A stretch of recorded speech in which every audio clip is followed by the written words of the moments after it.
Hey, it's Conrad Thompson. Thanks for checking out the podcast here on YouTube. Be sure to hit the subscribe button and the notifications bell. You'll get a notice anytime we upload some new content. And when I'm not asking Bruce, hey, how big was Batista's? Well, you know. One of the things I like to do is help people save money. And if you're watching this video right now and you're in a 30-year loan, man, you're overpaying your single biggest bill and you may not even realize it. I want you to do a little experiment for me. Take your calculator out, multiply your monthly house payment by 360 payments. That's how many payments there are in a 30-year loan. That big scary number, that's your total of payments. You're looking at that number? You know you can do better. Keep more of your own money right now and go to savewithconrad.com. Or maybe you've got credit card debt. Man, it's not a matter of if I can save you money with that. Your average interest rate on a credit card is more than 20%. And by the way, all the interest you pay on those credit cards, it's not tax deductible. Whereas the mortgage interest, well, that is tax deductible. So if you owe this debt, it's up to you how to pay it back. Doesn't it make sense to get the cheapest rate possible and the greatest tax deduction possible? Find out how much money you can save right now for free at savewithconrad.com. You don't need perfect credit. Even scores in the 500s can be approved, and it's no cost out of pocket. But maybe best of all, we're licensed in more than 40 states. We can help more families than ever before. But how much can we save you? Find out right now for free with a quick quote from savewithconrad.com.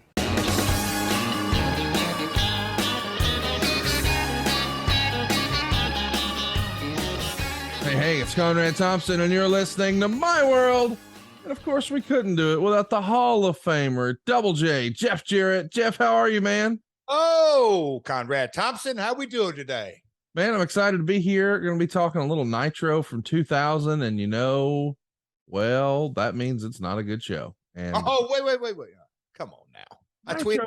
Sucked in 2000. I am fired up today for a lot of reasons. Okay. First and foremost, Beetlejuice is in the notes. That's a first for us, and I'm pretty excited about it.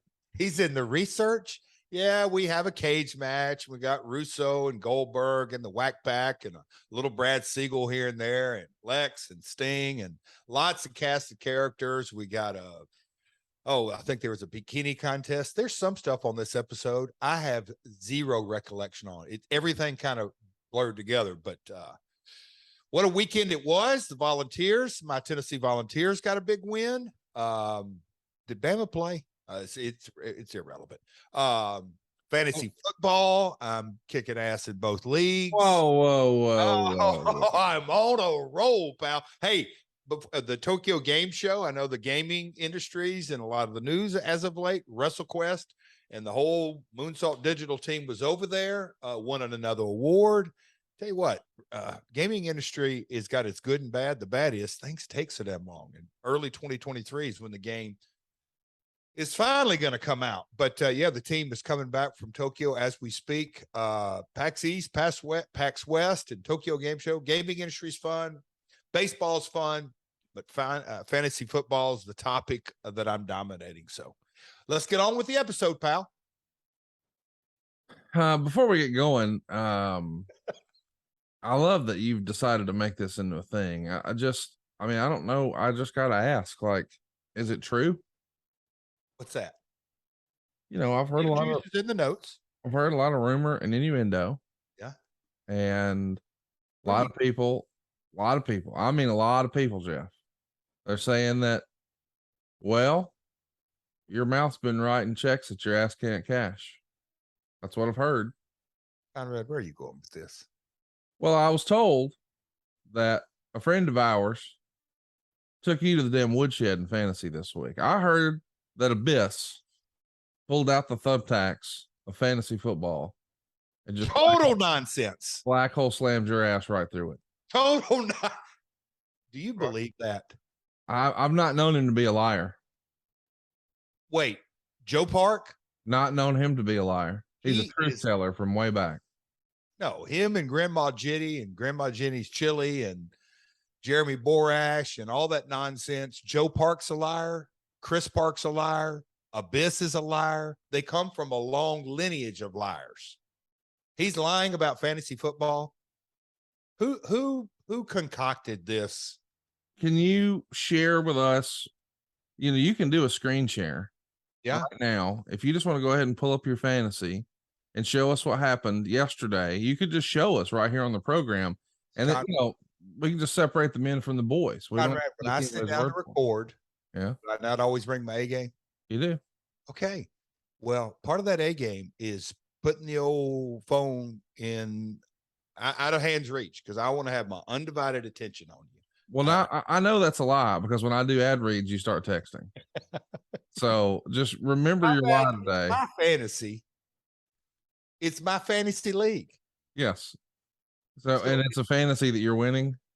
No, you don't extrapolate any of your business wisdom out of this. Chris Park is a damn liar. Okay. Okay, let me just prove that to you. Did he or did he not say that Joe Burrow was Montana-like? Joe Montana. He said he was the next Joe Montana, which is amongst the dumbest sentences I've ever heard. Okay. So now here we go. I'm kind of, if we're going to do a little deposition here, Chris Park failed miserably. What is Joe Burrow's record this year? Well, it's not good. The damn Cowboys beat him with a backup. Okay. So my world listeners, I apologize. Conrad derailed us again, but for you non-football fans, but the Volunteers won. I won in both leagues that I'm playing in fantasy football. Conrad's tried to stir up, chastise me. Just total nonsense. And just, I don't know where you got that stuff. I have no idea. Well, listen, since you like to talk shit and swallow spit, this weekend, Tennessee is going to be playing Florida. Both are ranked. This will be the first time that we get to see some big time SEC action like this. What do you expect to happen, Tennessee or Florida? Well, do you know Big Tilly? Tilly. Okay. Anyway, he worked with us at TNA for a lot of years. Huge Gator fan. So we have this Tennessee, Tennessee, Florida, Tex on all the time. He's even worried. A tried and true Gator fan is worried. So Conrad, we got a high powered offense. Game days in Knoxville. The Gators are definitely not on their A or B or C game. They had trouble with, was it South Florida? Yeah. I'm going to go. It's always a great game. I'm still going to go Volunteers. Will win by 7. Wow. Okay. Yeah. What's your prediction, pal? I don't mind getting out there in front of it. I think it would be cool if Tennessee won. Like, sincerely, I want Tennessee to win all of their games but one this year. Y'all are way overdue. And the only way Tennessee is going to do anything is if it's like a participation level trophy. Hey, Conrad, that's Cody, my man Cody, great close personal friend of the show, Mr. Cody Angle. He's turning 16 in a month. Is that right? Did you know that? And I'm under the impression that young man in his entire life has not one time seen Tennessee bat at Alabama. Think about that. My man's about to have a driver's license. Never seen it. Never seen it. He's lived his whole life and never known Tennessee to get their hand raised. Not one time against Alabama. Not when he was 1, not when he was 2, not when he was 3, not when he was 4, not when he was 5, not when he was 6, definitely not when he was 7, 8, or 9, not when he was 10, not when he was 11, not when he was 12, not when he was 13, not when he was 14, not when he was 15. It's not going to happen when he's 16 either. Right now, Alabama's ranked 2. Tennessee is ranked 11. There's no way Tennessee will still be there. I think they can get through Florida, maybe. I think they can get through LSU, but they will no longer be a top 11 team. And then after Alabama takes them to the woodshed, hangs about 60 on them, I think they'll slide right out of the top 25. Okay. Do you think right now, if Bama had to play Georgia, Georgia looks strong. No, they do. Yeah. Between 1 and 2 is when they play in the SEC championship, that's the real national championship. I agree with you. It has been for quite some time. All you Big 10 and Pac fans and Big 12 and ACC and anybody else out there, we beat each other week in, week out. I was watching the scores. I went over to Virginia this weekend. I was at a wedding. Hermie Sadler's oldest daughter got married. Pretty cool little story. her and the young man. I saw them dating in high school, and here they are 10 years later, tying the knot. But anyway, I watched the scores. What's some crazy scores? Arkansas was down. They were the SEC just something else, pal. SEC, and then all the rest is what it ends up being. I love that you got to hang out with Hermie Sadler here. He is training for his last match against Cody Angle. We'll have more to come on that in the coming weeks. There was a flurry of texts this morning over that, maybe 30. Mr. Angle's, as it sits, Mr. Angle's representation has reached out to me to try to secure the broadcast rights. He needs a film crew to make sure that fans can tune in to see Hermie Sadler's last match.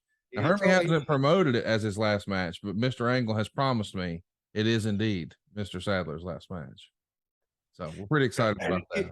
He told me that he reached out to you. So even Cody knows you are now a full-time wrestling promoter. It made me laugh that Cody knew he needed some production. So let's reach out to Conrad, which made me LOL. And then immediately I went to work. So Chernoff and Mike Weber over at Fight, they're working on it. Okay. That's broadcast good. Information for Hermie Sadler's last match. And you know where it's happening, right? It's in Hendersonville, best I understand. On the trampoline. So you'll be able to get a jib and 6 or 7 or 8 cameras, and the entrance will come down from the steps. I mean, I'll fly Borash up because he's got a new drone he likes to do stuff with. We can get drone footage of Cody whooping Hermie Sadler's ass. Oh my Lord. Now listen, what's protocol? Like, what type of a gift does the JArrett family take to the Sadler family wedding? In my head, me knowing you like I do, it was like a little bag of BlueChew. You're trying to make sure that everybody has a good time. It's the gift that keeps on giving. And now, hey, it's time. It's BlueChew time, not Vader time. Guys, confidence can take you far in life. It can also help in the bedroom, especially when it comes time to step up to the plate. And that's where BlueChew comes in. BlueChew is a unique online service that delivers the same active ingredients as both Viagra and Cialis, but in chewable form and at a fraction of the cost. You can take these dudes anytime, day or night, so you can plan ahead or be ready whenever an opportunity arises. Now, the process is simple. You sign up at BlueChew.com, you consult with one of their licensed medical providers, and once you're approved, you'll receive your prescription within days. And here's the best part. It's all done online. That means no visits to the doctor's office, no awkward conversations, no waiting in line at the pharmacy. BlueChew's tablets are made here in the USA. They prepare and ship directly to your door, all in a discreet package. But there won't be anything discreet about your package. Come on. You know the deal. BlueChew's a day one sponsor here on the program, and they're back each and every week because it really, really works. If you're looking to put on a 5-star performance, if you're looking to go Broadway, BlueChew can help. If you can benefit from extra confidence, why not try BlueChew? Check out this special deal for our listeners. Try BlueChew free when you use our promo code MyWorld at checkout. Just pay $5 shipping. That's BlueChew.com. The promo code is MyWorld to receive your very first month free. Visit BlueChew.com for more details and important safety information. And we thank BlueChew for sponsoring our podcast and the Sadler wedding. Roll Tide. Roll Tide. Hey, Conrad, I feel like we're about to dive into the episode.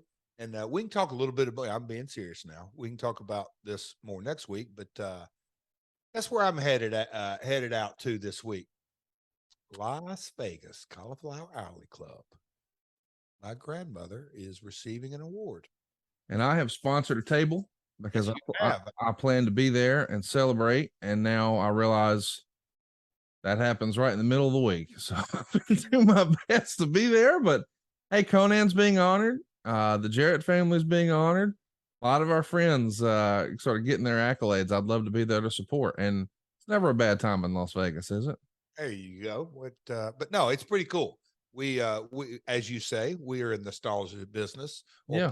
part of what we do when you don't run the world and stuff like that. But no, I'm pretty excited about it. It's really cool. Christine JArrett made a decision to provide for her family, and it radically changed the trajectory of her entire family. So get to go out and celebrate that. Pretty cool deal. Absolutely. If you haven't already, check out the Cauliflower Alley Club. They do a great job, bring a lot of awareness to the history of professional wrestling, help take care of some folks who were in the autumn of their life, if you will, who sacrificed a lot for our entertainment in professional wrestling. great organization, great event. And it's pretty cool that some of our friends are getting honored. Today, we're going to do something a little different, Jeff. We're going to do a watch along for Nitro here from September 25th, 2000. It's a crazy time for WCW, and I figure what better way to celebrate this than just go watch it. So without further ado, Jeff, I'm ready. I'm at season 6, episode 39, September 25th, 2000. Are you rip roaring ready to go? I just can't wait to get to Beetlejuice. Let's roll. That'll be a lot of fun. Here we go. I'll give you a countdown. When I say play, we'll press play. Here we go. In 3, 2, 1, play. And Nitro is on the air. There. Nostalgia. What do you think of that logo? You like that logo?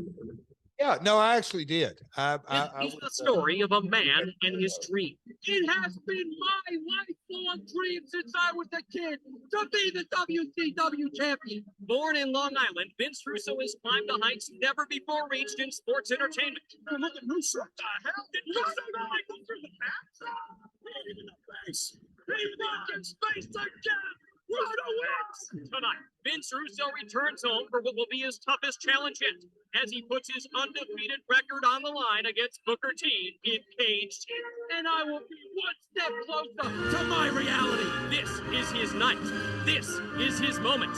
This is his destiny. I deserve the right to get a shot at that title. Look at the proof in the pudding. Long Island, New York, the WCW champion.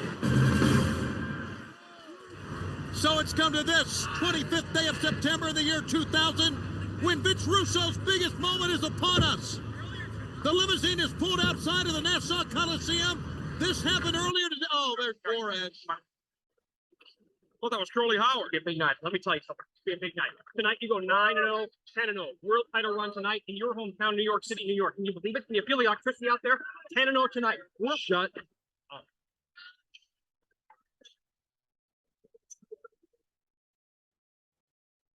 Russo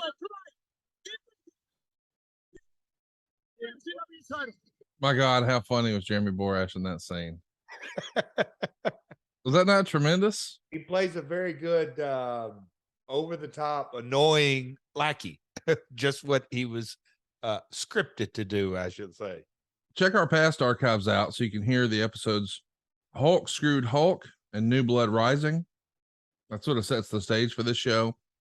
We're just 8 days out from Fall Brawl in Buffalo when you lost to Mike Awesome in a bunkhouse match that included Gary Coleman, the Buffalo Bills, and a 70s bus. Here we go from one vertically challenged human being to another. Gary Coleman, 1 week or 10 days ago, and now we're headed to Beetlejuice. But wow, see when all these run together. But you know, the GIF GIF of Coleman and the GIF of Beetlejuice. I didn't realize they were only 10 days apart. Back-to-back smash hits. How about that? Yeah, something about little dudes you were in the mood for. I saw Micro Man over the weekend at an MLW TV taping in Atlanta. I'm curious, you ever hit Micro Man with a guitar? No. Well, they're still bodies. Who's Micro Man? You don't know about Micro Man? Oh man, I've missed Micro Man. Huge star. Google him, boys and girls. I think he's pardon the pun, going to be one of the next big things. So Meltzer would say it was thought this would be a week for WCW to capitalize, as viewers used to WWF on Monday nights would switch to WCW when finding other programming on the USA Network. The result was a number well under what the Raw average was, but had to be considered a good sign overall, since it was better than most had predicted for the first show on the new station without nearly the promotion they had originally planned for. So to add context, this is the first time Raw's on TNN. Yep. And I think at the time, USA was offering something like $5.5 million a year, which is what they'd been paying. And TNN came along with like a $28 million offer. So of course, see ya. But did you think this would be an opportunity where, hey man, they're not going to be on USA? Maybe that means folks will just switch over to TNT like always for us. You know, the luxury, Conrad, that we have of looking back over time is a lot of fun. But for me to go back and think of my mindset, and that's why I saw that same stat come up this week. I didn't realize it was that. I didn't realize that TNN outbid USA by that much. You talk about getting a little comfortable. I mean, they weren't even in the running. No. So the 28 million that for them to jump, but also never. Okay, here's my experience. We have, especially in the Nashville market, in the territory days, when we would change TV stations, sometimes we were on ABC, sometimes independent station. We also did that in Evansville a couple of times. Our audience followed us. So I never, ever, wrestling fans just follow. They just do. Now, look, from Fox to FS1 is a recent analogy, but that's broadcast to cable. But for the most part, they follow pretty quickly in a really great way. It's just how wrestling fans are. So I didn't think it was ever, I never thought, oh, this is the trick that's going to get WCW back on track by any imagination. Since we're just talking about TV and all that jazz, we started our show talking about a little football. Recently, we saw the first NFL game streamed completely on Amazon. Thursday Night Football. It's not on the NFL Network. It's not on ESPN. People all over. Where the hell is it? It's on Amazon. I got to see some of the game. Really dug it. The world didn't end, but it felt like maybe a major shift. The first step of a major shift. Because forever, man, these NFL rights, the TV networks were just literally billions of dollars.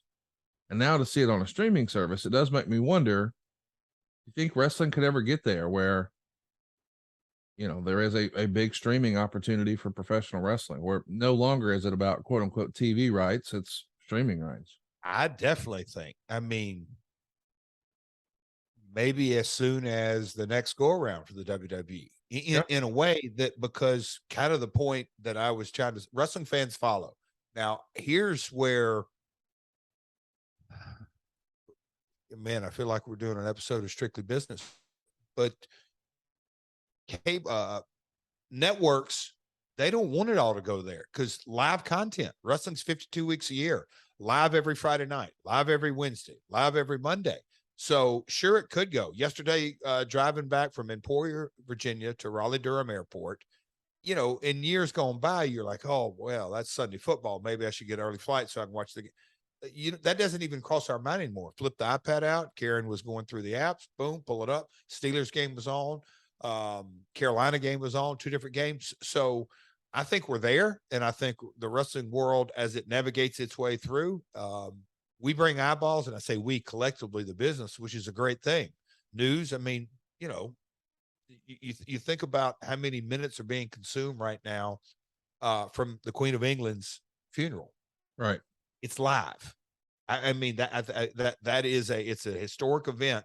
It's live and people are consuming. And so the stock market or the political scene in America or whatever it may be, but live content gets eyeballs. And so that's why wrestling, I believe, will always stay on some type of broadcast network, cable television distribution, because it gets eyeballs. We're talking over an interesting way to start a show here. It's billed as an I Quit stick versus stick match. So it's 2 kendo sticks, one for Johnny the Bull and one for Big Vito. Billy Silverman's our referee. They've introduced yet another woman. This is going to be Vito's sister, Maria, in the crowd. And down comes Reno. Yep. And here comes Reno. And now there's, I guess because it is a stick versus stick match, maybe that means there's no DQ anyway, but Reno's rifling off some shots with the kendo sticks. Any experience with a kendo stick in your wrestling career? I hope you're kidding. Tojo wore me out my first couple of years in the business. And the first time, Conrad, I'll say this, the first time I got my hands on it, and you can, I'll say, work it. You can either really wear somebody's ass out, or you can make it sting and not quite as bad if you've got some back control, so to speak. But yes, I've got quite a bit of experience with kendo sticks. Quite the experience. I'll say that. So now a lady has jumped in the ring here. This is Vito's sister, Maria. She's covering up Vito, who was like in the tree of woe position, as Reno's just wearing him out with a now shattered Singapore cane, as Sandman would call it. Any memories of any of these folks? Yeah, I was going to say, you know, when you look, me and Vito, I've known each other, but when I looked at Reno and Johnny the Bull and kind of this entire episode, obviously lots of change, lots of upheaval. This is the dying days, or we're getting really down to the final days. But let's track Borash here. Don't let anybody tell you different. Tonight is the match of your life. You're going to win the World Heavyweight title tonight. Feel it. Feel the electricity. Do you got it? Do you got it? I don't know why, but I could. I just want to watch Borash. You giggle, don't you? One after another. Young Borash working his ass off. Lord bless him. Yeah, you just called him a young Borash. Well, he is. Scott Hudson here on the call with Tony Schiavone and Mark Madden, who they call TV's best looking big man. What do you think? You got a commercial running right now on your screen? No, I do not. You're gonna have to get the version of Peacock where you actually pay for it, Jeff. I love that. I knew that's what you took to Hermie Sadler is some podcast giveaways. I knew that was the case, but now I know you're not even spending the $5 to get the free version. Look on your face, folks that are audio only. When that came out of my mouth, I just went, my damn partner. Oh, it's hilarious because listen, I'm gonna tell you, Jeff Jarrett spends money on real estate and food and nothing else. Nothing. I mean, if you're going to go to dinner with him, you think that you're going with Norman Rockefeller because he's like, we want all the apps, all the desserts, 2 entrees. Oh, this is a great skit here. David Flair with a golden crowbar and an Escalade. Oh, shut. Hey, man, I didn't use that. Shut up! There he is, 977 Oglethorpe. There it is. I found it. Are you done yet? Will you shut up and just tell me how to get to 977 Oglethorpe? How do you get there? It's right around the corner, man. You straight 2 rights. You'll be there. Got it. 977. Well, David saw the tail. He apparently knows who the father is, and now they're trying to figure out who the father of his girlfriend's baby is. Yeah, how about that for a storyline? Stacy Keebler, his wife now, or I guess was fiance. I'm not sure if they actually. Anyway, there's a baby, and there's some curiosities. Who done it? And supposedly David has now seen the footage, and he's going to find it. And here comes Double J, and now Big Papa Pump's music playing. There he is with his headdress, looking as only he can look. Is this the best physique in wrestling in 2000? I don't think it's close. Do you? Oh, for sure. Yeah. And I love the chainmail headdress. It just, not many folks can pull that off. Yeah, he can. Both character wise, but also his physique, his delts, his straps, the headdress, he wore it well. I'll say that. He wore it well. I'm curious from your perspective, like you were around these guys when they were the Steiner brothers, not necessarily known for their strong promos. And then this Big Papa Pump character comes out of nowhere. We'll talk about that on the other side. Let's take a listen to you. Around the country. Tonight is the night you've all been waiting for. Tonight, in this very ring, a new WCW World Heavyweight Champion will be crowned. A little overconfident, don't you think, Jeff? So to all you New York slap asses, you're all going to be part of history. Because hometown boy, Vince Russo is going to make good. So why don't you all choke on that? Wow, some confidence from the chosen one himself. You know what's amazing to me? That I come out here looking as good as I do, genetic perfection, and you fool me. But then you cheer the New York Giants, and then you cheer the New York Jets, who everybody knows sucks. You looked good against Tampa yesterday. Hey, just give Scott Steiner the day. So he's going to pick a fight with Jumbo Elliott, one of the football players for the Jets. But as you can tell, a lot of this show is built around Russo. And I mean a lot. The whole And show. the whole show. Episode. Whole episode. Here's what Meltzer had to say. There certainly is an internal feeling that Russo's on shaky ground, with the belief he himself is more aware of it than anyone, and thus has booked everything around himself as the focal performer on the show to increase his value while he still has full creative control. Now, the idea there, the narrative is, if he's going to get fired, he wants to be as valuable as he can be. That almost reads like, hey, if I put myself on TV a bunch, maybe Vince will want to do something with me. ECW will want to do something with me. But that doesn't even make sense to me, Jeff. Why do you think Russo wrote himself to be a focal performer on camera like this? I hear you loud and clear, but I'll say this from my perspective. Vince quit trusting anybody. And I'm not saying that's a defense of him. That's an observation that he didn't trust not only the executives that were above him, but anybody on his team, and certainly any of the talent. And, throw in the Hogan situation, and, I'll call it the Hogan camp and the Millionaires Club. Because by this point, would you say this was September of 2000? So what do we have? 7-8 months, and there were already rumors of Mandalay Bay and new ownership, and so we're 8 weeks removed of Bash at the Beach and that mess and that litigation, and just it was a damn mess. And Vince didn't trust anybody, and I think his mindset was, well, I can trust myself to make the right decisions, or make the right promos, whatever. He built the show around himself because he could trust himself to at least get the story done. Unfortunately, his in-ring ability just didn't exist.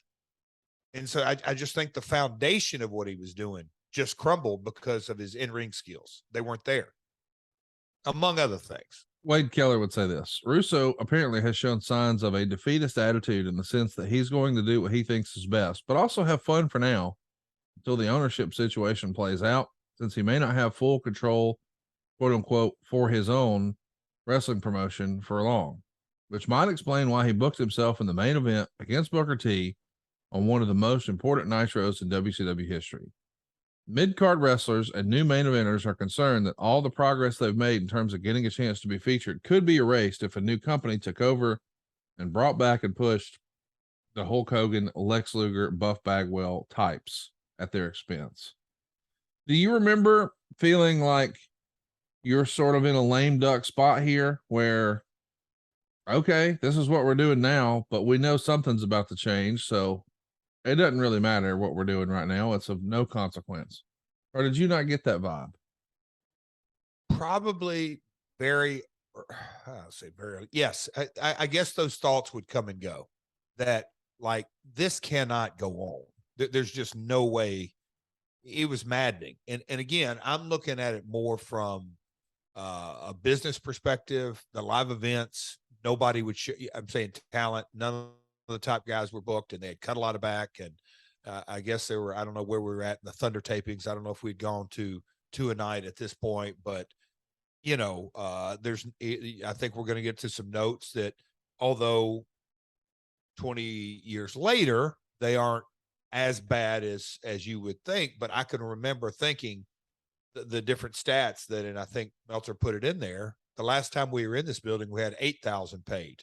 This show, Nitro, the lead, Jim did 4,000 paid. So less than that? Actually, you've got 4,898 fans here total, but only 2,815 are paying a gate of $113,390. And Meltzer had this to say: it may have been the lowest paid attendance for a wrestling show in the history of Nassau Coliseum. Definitely the lowest in the last 20 years. As best we can tell, the last time there was a major sized arena show in the New York City market that drew less than 3,000 would have been during the Depression in the 1930s. I mean, that's a that's a pretty big statement there. And Dave maybe have woven some fiction, but maybe not. It sounds great. Look at the way you're reading it today.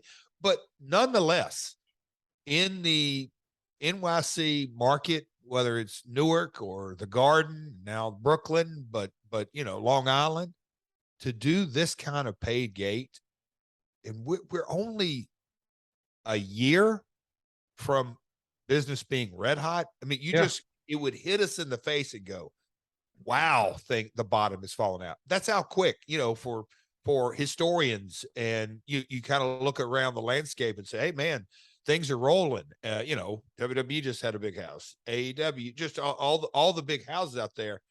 If you don't stay on top of it, the bottom can fall out really quick. This is proof. We got an interesting look here. It's a tag team battle royal, and we got Jindrak and O'Hare, Kaz Hayashi and Jamie-san, Mysterio Jr. and Guerrera, the Harris twins, Moore and Helms, Loco and Cajun. So we got a lot of talented folks here.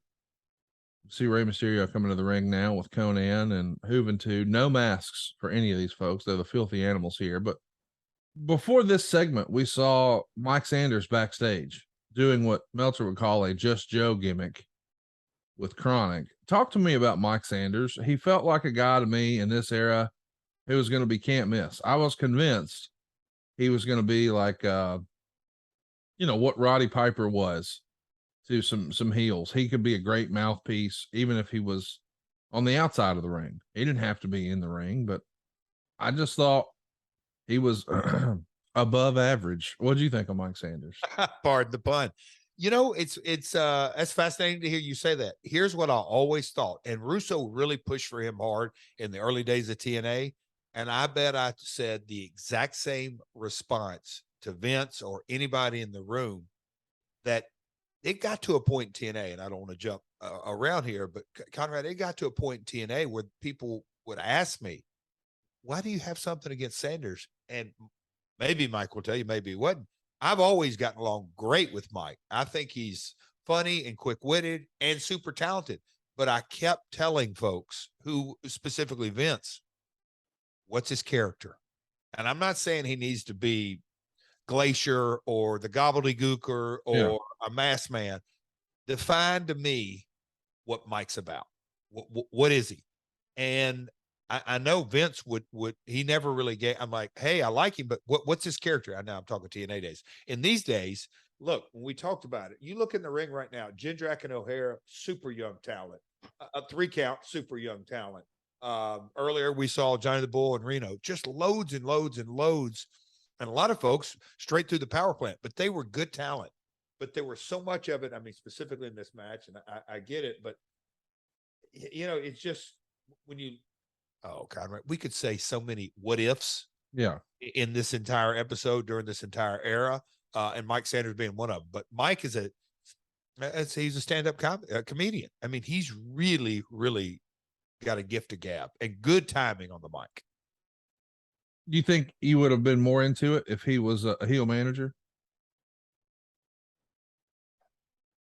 I don't think that would have been the fix. Again, to me, Mike Sanders, and I've said this, and this is nothing about his name, but I think it sounds like whatever job description, accountant, banker, lawyer, president of the Kiwanis Club, Mr. Mike Sanders. It sounds like a typical name that you see in the workforce. What's his wrestling persona? And I think that's very important. It doesn't have to be outlandish. I'm not saying over the top by any stretch of the imagination. Let's just give some descriptors. Who is Mike? And so I think it might have helped, but that wasn't the magical key.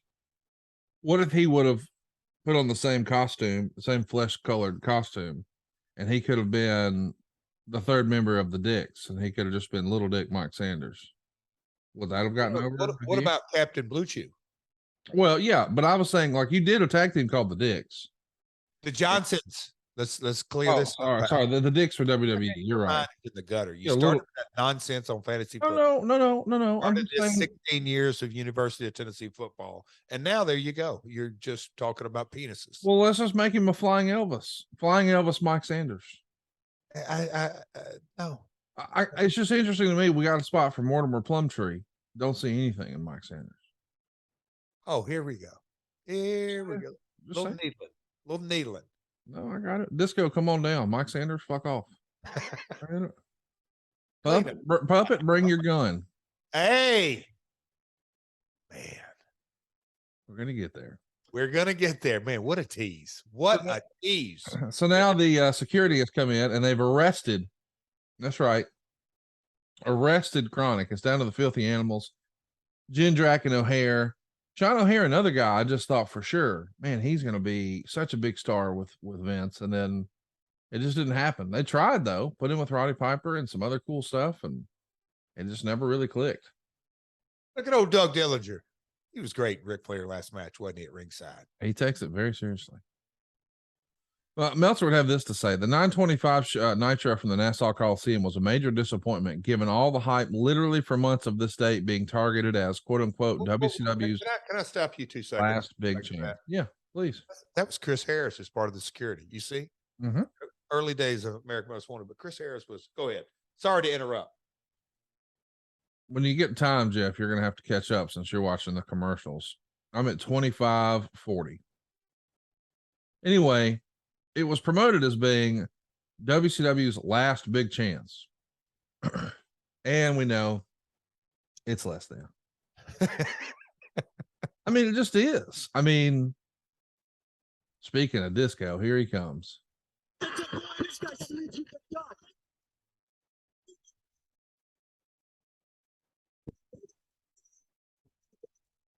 Just want to make sure everybody understands what just happened. We just had Disco Inferno jump the guardrail and come in. This is real. And whack Juventud Guerrero with a duck. A disco duck. What the fuck is this, dude? This is just outlandish vaudeville is what it is. It's absolutely outlandish vaudeville. Shout out to Crowbar.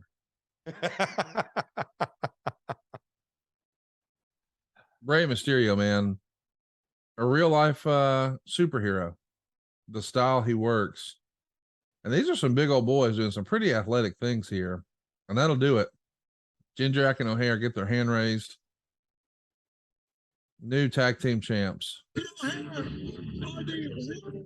tag team champions, and obviously had a big part in all of this. In their rookie year, Mark Jindrak, John O'Hare for the champ.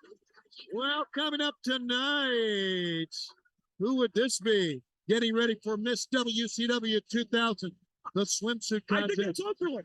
It's Tori. So we just saw a close-up of Tori Wilson putting baby oil on her legs. Well, this is what we're doing. The Wack Pack's here, boys and girls, and Mean Gene's with them. No, it's fake. You gotta be kidding me. Probably want to know why we're here. Tonight is going to be the first ever WCW bikini competition, and we will crown a winner, thank goodness, to the help of our judges. These are the members of Howard Stern's Wack Pack, and they will be judging the competition later tonight here at Nitro. Hank, the Angry Yes Warrior. Yeah, all right. I'd really love to see Pamela naked. Oh, that's very, very good. And Crackhead Bob, you going to be judging this. You've got a keen eye for the ladies. Oh yeah, I'm Bob, and I'm gonna do it. And don't talk. I did it. Not nice. They call you high pitched Theory. Why? Because of my voice. I'm here to see Pam, and it's my first time here. Thank you very much. And of course, Fred the Elephant Boy, you've been looking forward to this all day. Ben, you look jolly. Let me warm you up. Thank you very much. And Beetlejuice, save the best for last, young man. Well, I said for the ladies, the Shaws. All right, they're going to be the judges, as you know, for the WCW first ever bikini contest coming up later on. Well, wait a minute. What the hell is this? Too easy, baby. the typical horse shit we have to put up with every week. The thing is this. You got a bunch of freaks out here you're interviewing. I got genetic freaks. My boys just won the World Tag Team Championship. You're interviewing these guys and not my guys? Yeah. I got the future of the business with me, and you're wasting time with these guys. Typical of, hey guys, let's not waste their time. I don't know. This might wear off on you guys. I do want to say one thing. Felix, it's nice to see you. Oh, very sarcastic. Underrated line by Kevin Nash, who just shook Beetlejuice's hand and said, Elix, nice to see you. Of course, that's a reference to Elix Skipper. Man, what a great, crazy segment that was. Like, I understand there was a lot of criticism about working with Howard Stern's crew and the Wack Pack, but the idea that we had Mean Gene interviewing High Pitch Eric, Hank the Angry Drunken Dwarf, Fred the Elephant Boy, and my God, Crackhead Bob was there. and Crackhead Bob, you know, has he's no longer with us, a circumstance with his eyes. Throw that in your Google machine. And Mean Gene being Mean Gene. Now, Crackhead Bob, you've always had a keen eye for the ladies, right? I'm sure he bagged on it and talked a lot of shit on it, but it had to be hilarious and he had to have a lot of fun. And as if that's not enough, that segment touched this one. The Insane Clown Posse is in the ring cutting a promo right now. Whoop, whoop. 2 scoops of the whoop. This is all the same show, y'all. This isn't like a recap of what's happened. This is all hour 1. Yes. I want to get that clear. Hour 1, new tag champs battle royal, bunch of new talent. Beetlejuice deliver the line. I got a huge question. I wonder if that was a one take wonder. Like me and my production brain, I'm thinking, did Gene pull that off in one take? Yes, because he didn't give anybody a chance to say anything other than like one sentence. And even if it made no sense, he just moved on. What a pro. Like JB's got a little Gene in him too, but guys like that can keep the straight face, keep a promo rolling, and just right off the cuff. And he just introduced, and in context, the Wack Pack, Howard Stern, I hate to say peak Howard Stern on terrestrial radio, but he's got to be right in there, right? This is pre-serious. Oh yeah, dude, he's one of the biggest forces in the media at this point.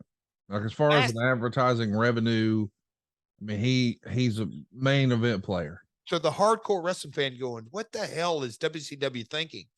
Every morning, millions upon millions of people listen to the Wack Pack. And now the Wack Pack is on Monday Night Nitro, and they're going to be getting involved in this show, a bikini contest, and Gene and Nash and all that kind of stuff. So there is a little method to this madness, because I don't want to gloss over why the hell would you put the Wack Pack on? Because millions of people listen to them. Now, it did not result in a lot of coverage on Stern because Stern drives the boat, but I see the method. Get even more from the hottest new podcast going, My World with Jeff JArrett, over at adfreeshows.com. Let me get granular here for a minute, folks. Not only can you get the entire My World episode library with 0 ads, new episodes come your way each week early, ad-free, and on video starting at just $9 a month. We've also got tons of exclusive My World bonus content waiting for you, plus unique interactive experiences with your old pal, Double J. You get to jump on and ask Jeff questions, and if you joined us in Chicago this year for Top Guy Weekend, you got to hang out the entire weekend. 100% the best value in all of wrestling. Strut on over to adfreeshows.com right now to sign up. This is what we're watching right now. And boys and girls, if you're not watching with us on Peacock, I encourage you, go do it. September 6th or September 25th, 2000. It's season 6, episode 39. But now we see that 70s guy, Mike Awesome, getting on top of a Partridge Family style bus with Shaggy 2 Dope. And Shaggy's going to fall off the bus, y'all. Hasn't happened yet, but it's one of my favorite Botchamania style clips to go watch, because this is something else. You ain't kidding. You got one of the most talented big men performers, former ECW world champion, former FMW star, just a physical specimen. And look at Violent J throwing himself off the hood of this bus through a chair. But process what we're talking about. And I know that the ICP is a polarizing thing. I get it. But these guys love wrestling, and they are notable musicians who have a little bit of fame and bring their own fan base to this thing. Huge, massive. And they're in here with Mike Awesome on top of a bus. And he's got him set up for an awesome bomb on top of a bus. Whoop. And then he slides off the damn thing and nearly breaks his arm and shoulder and elbow and wrist. And this is just a Monday in the first hour of the same show. I told you. It's bizarre, is it not? With half a house. And Opie from the Andy Griffith Show counted 3. Serious business. Shaggy falling off the bus. It's both scary and hilarious at the exact same time. I love me some ICP. And look at Mike Awesome. With a white belt. I mean, you got one of those. Of course. Look at the replay as we see him. Oh, folks. Take the awesome bomb and then whoop. That couldn't have felt good. Oh, God, man. All in hour 1. Still to come, we've got a bikini contest where some ladies are going to get damn near naked. And we're reminded of that every time we go to a commercial break. We see a scantily clad woman in the backstage area getting ready. Let's pull back a little bit here. Russo in the main event, writing this show. You could kind of tell we're in New York City. Raw switched to TNN. I can just hear the mentality. Don't give them an opportunity to change the channel. Yes. Don't give them. The only in-ring action we've seen has been gimmicks with kendo sticks and a tag team battle royal with a duck coming in. David Flair is pulling up to Chuck E. Cheese with a golden crowbar and jumping out of an Escalade. Let's see what happens here. 7 Oglethorpe or 977 Oglethorpe or whatever. Nothing wrong with stopping for pizza. I love Chuck E. Cheese. Gonna fool me. Yeah, boy. Welcome to Chuck E. Cheese, sir. May I take your order? You know where Oglethorpe Road is? No, I do not, sir. I have no idea. What do you mean you don't know? I'm in What do you National mean? League, sir. You're in on it, aren't you? Sir, I'm You're in on it, National aren't you? League. Where You is are he? disturbing the Where children, is he? sir. Where is he? Sir? Sir? He's in here. Oh, you David Flair has jumped in the ball pit.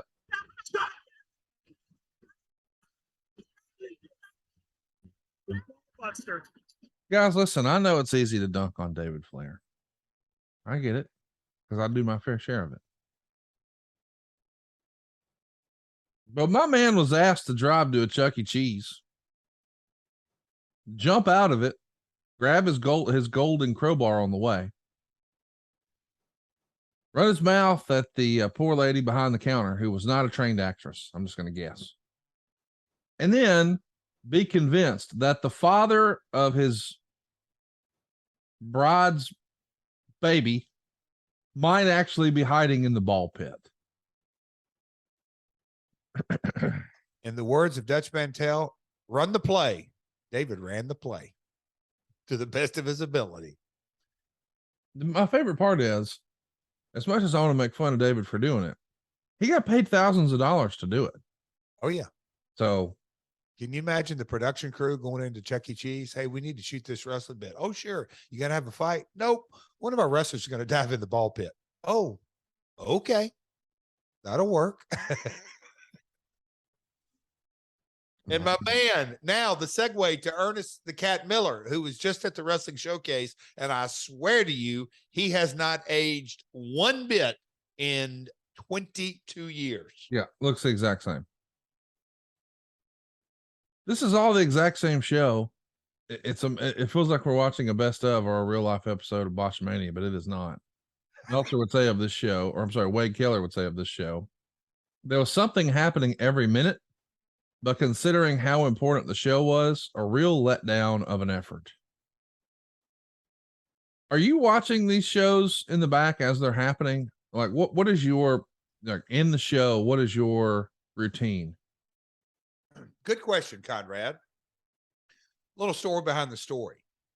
When I went back, we've documented it, but I focused on my segment, trying to make it the very best. And as the weeks rolled along and this dysfunction and the awareness of the dysfunction, there came a point at some point during this run, if you will, that I quit trying to fight City Hall or suggest and just really say, okay, what is my segment? How can I make it the very best? And tried to kind of stay in that moment, in that lane, and do the very best. Because, I mean, this show, whether it was you or Silva or Derek Sabato or the whole crew picking this episode, yes, it has a lot of craziness and upside, but it's a perfect example of just how all over the place it was. But it harkens me back to what a freaking madhouse. Yeah. I mean, in so many different ways. How many stories have we seen just on this episode? 7, 8? Yeah, a lot. Hour and a half in, maybe an hour and 20 minutes in. Anyway. No, we're not an hour and 20 minutes in. We're 39 minutes in without commercials. Well, that's what I'm saying is in this show, we've gone through hour 1 of Nitro. We're almost. We're not even at I don't even think we're there yet at the crossover. You don't think we're okay? This is, think about that. This is all hour 1. Yes. Okay. Wow. Which is, I mean, I'm not fussing. I think it's amazing. Here's the thing. I could see why, if you're listening to this, you would think, boy, they're really busting Russo's balls a bunch. I don't think we are. You know, like having all of this inside the same show means it's not boring, means there's not a sameness. You can be critical of Crash TV, and we all have been at times, but there is a place for it. You know, ECW show back in the day felt frantic. You know, you were bouncing around and seeing a lot of quick cuts, and it was fun. But I do think maybe it's like some soap back in the day, just a dab will do you. I don't think you needed it for 3 hours nonstop. And as we see, I've got my closed caption as I watch this, yeah, and it says "Coach."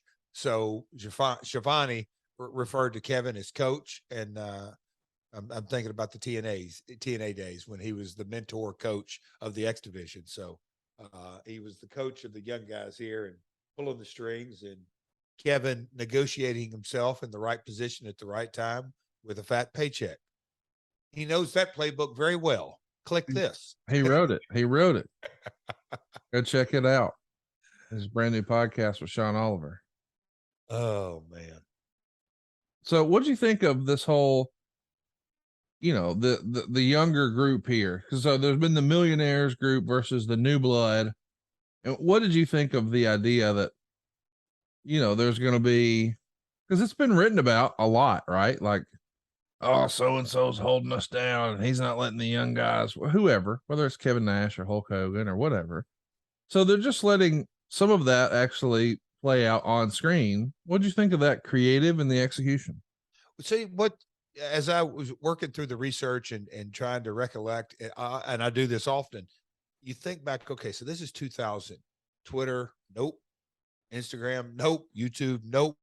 We're really talking the internet, and it's hard to wrap your head around today that it's for lack of a better word, it's just kind of Meltzer and Keller and Jason Powell at the time, and newsletters that were online. It was transitioning online. Yes. So the gossip, and then the gossip backstage, and knowing, again, the Bash at the Beach.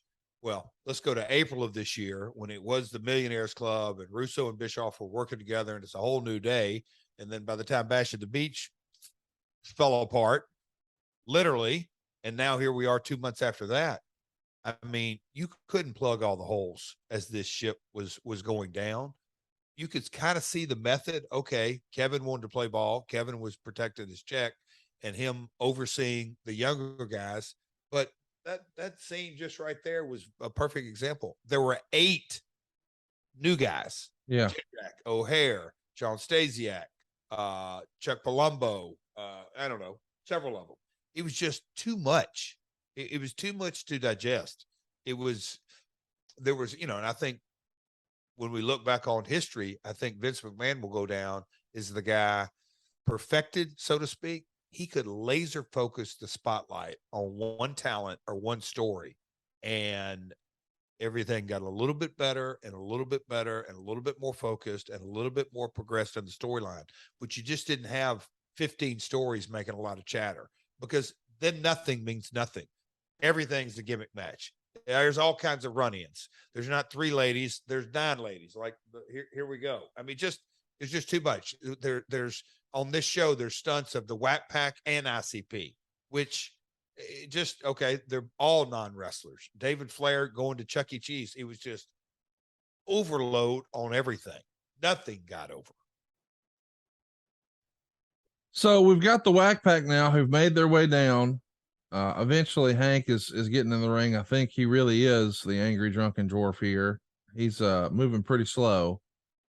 May have been overserved a little bit. I think there's a story that JB had to push him out on stage. Go, as they were corralling talent backstage. Somebody, I don't want to incriminate Mr. Borash if he didn't do this potential crime of pushing a young man out on stage who might not have been in the condition to walk out on stage. But the corralling the Wack Pack at go position behind the scenes and then telling them to go on cue was quite the challenge, I hear. So this is a bikini contest. And this is what we're doing for ratings here. So we've got Pamela Paulshock, who is, I guess, co-hosting maybe with Mean Gene, and she's in a fur coat. But one by one, these other ladies, and now there's Tori Wilson, come down in a little gown, take the gown off, reveal the bikini. I mean, listen, I guess I understand. You know, this is a different time and we're trying to do some stuff, but I just don't know, like, if you took your kid to wrestling and you didn't really understand what wrestling had become, this would probably be a little weird. Like, if you're just used to the Road Warriors and Hulk Hogan and now there's this, you got to think, what did I take my kid here to? What do you think's in Hank's soda pop can? Do you think that's straight? I don't reckon it's Sprite. If I had to guess, it's not Sprite. Little mixer, as they say. Oh my gosh. Meltzer would say the bikini contest was really lame. Pamela Paulshock won, which turned out to be a major source of heat. They held a beauty contest as part of kicking off ticket sales in Las Vegas that went really well. Paulshock no-showed it, at first with the story going around she had an ankle injury. Apparently the real story was that since she wasn't going over, she wasn't going. The rest of the women, or at least some of them, seeing that attitude, were really upset that on the TV version, which is far more important, for her to get to do it, she was promised the win, basically being rewarded for her no-show. Welcome to the wrestling business. So, of course, we're trying to also establish that there's a heel, and I think Mr. Duggan is going to be coming out to cover up Major Guns, who's coming to the ring right now. And don't Google her if you haven't in a while, and your wife will see your browsing history. Let me just say that. You will have some explaining to do. Oh, Conrad, you are such a kind-hearted man. Just looking out for everyone. Well, I'm just saying, like, if you're like, man, I don't remember her, let me Google her. Reckon you don't need to do that. If your wife happens to click on it and sees what she's up to these days. So if you're into that sort of thing, you can follow the leader there. I like high pitch Eric. He's actively engaged as a judge. And Hank is, look at my man Beetlejuice. Beetlejuice is ready. He is absolutely ready with his outfit on, Superman outfit. He's a scene stealer, no matter where he goes. So Tylene Buck is Major Guns here. Meltzer would say this: the reason some of the women didn't disrobe as much as you'd think is some of them were uncomfortable with it, and being compared with fitness models who know the tricks like Tori Wilson and Tylene Buck, even women with good figures can get intimidated. So I don't know the tricks, but apparently Tylene Buck and Tori Wilson do. But I can't imagine any of these ladies being intimidated. They all look like they're freaking fitness models here. But again, I'm not really sure how you would explain this. Let's say you took your son to wrestling and he took pictures with his digital camera and, hey, mommy, print my pictures out. And it's a bikini contest. Maybe he thought he was going to see the Macho Man. Maybe not. You know, Conrad, as we sit here and look, and this is on TNT, right? So it's still in that family. Yeah. And the numbers weren't very good, right? Right. Just think about what was this? 15 minutes of TV time back then? It's a lot of TV time, bro. Yeah. A lot. Moderation in Gaga, moderation in, again, we're going to go back. We've recapped this already 3 or 4 times. ICP. Yep. The Wack Pack, a bikini contest. 8 ladies in a bikini contest. About a tag team battle royal. Kendo stick. Kendo stick match. Bus. Yes. Let's not forget the bus. A duck. An actual disco duck. Yeah. It's this is all the same show, guys, and I think we're just now around the crossover. But here's the big reveal for Pamela Paulshock to take the big fur coat off. We've got Leia Meow, Paisley, Tigress. What? I didn't realize you were in the contest. I'm not, Gene. You're not in a contest? No, I'm just really hot. You're not kidding, she is. Oh, well, gentlemen, I don't know. Somebody host Gene off. Here we go. You're going to have to vote. Do we have Fred? She's the winner. Well, what she said in a contest. What do you think? She's the winner. What? What do you think, Hank? Right there. Well, she's not even in the contest. Pamela, apparently you're the winner of Mutiny. Ladies and gentlemen, So now the contestants are upset. They're all making their shocked faces. Some of them are protesting, and I think there's going to be a little physicality here. But Beetlejuice and here we go. Leia Meow, who at the time I believe was Jimmy Hart's girlfriend. I'll follow up on that in a minute. We remember her first as seeing her as Kimono One Leia in ECW, which is one of the most hilarious and offensive wrestling names of all time. And now look, check this out. Another cat fight coming up. he's come to the end of the What on earth?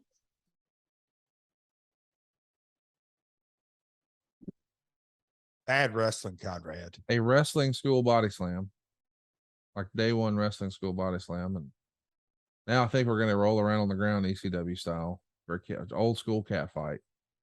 This is just maybe it looked good on paper, and maybe if you're trying to get as many bikini clad girls in the ring, maybe that works. But the execution of this is well below a good indie level standard. Would you agree with that? Absolutely. At best, you don't have quarter hours over there, do you? No. Yeah.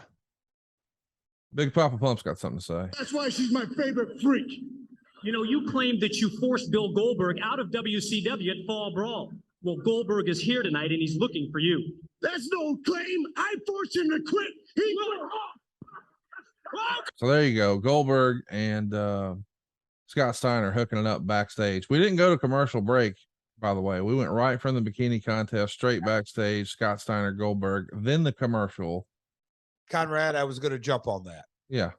Just the fact that you can't digest everything. It just, whew, man. Here's Disco with the duck now in the middle of the ring doing a promo. Let's take a sidebar here to talk about some Mark Madden stuff. This is in the Observer, a little bit of drama. There was major heat with Mark Madden this past week. It started with several nasty emails back and forth between Madden and Dave Scherer, a writer with OneWrestling.com. Scherer a few weeks back basically blamed Madden for talking too much on the September 11th show, which happened to be the Nitro debut of Jeremy Borash, Dave Scherer's friend, who didn't make a strong impression on his TV debut. Scherer has a major history of writing childish emails and trying to goad people into public feuds, while Madden has a rep for taking many negative criticisms into personal affronts, which in the job he has is something he can't afford to do and remain with any level of sanity. Madden felt Scherer was negative towards him because he was using him as a scapegoat for an excuse for Borash not coming through when given the chance, and then trying to find an opening in WCW for Borash, who Russo's backing, but his work hasn't been complimented anywhere. to get a full-time gig on Nitro or Thunder. First, the email started flying, complete with name calling on both ends. Scherer continued to write negatively about Madden, and under every circumstance, my feeling is that a performer who has to be able to blow off criticism or grow from it because it's part of the job of being a performer in the business nowadays. Even if they respect the opinion of the person writing, they should think about it and use it constructively to improve, and they'll be better performers. Or if they believe it isn't warranted, they should just dismiss it. If they don't respect the opinion of the person writing, they shouldn't give it a second thought. Time out right there, because I think every person who's critical of Meltzer and takes issue with what his opinions are and his star ratings and all that, Meltzer's own words. If they don't respect the opinion of the person writing, they shouldn't give it a second thought. Well said, Mr. Meltzer. I was going to say, hats off. He is in the business of making money first and foremost, period.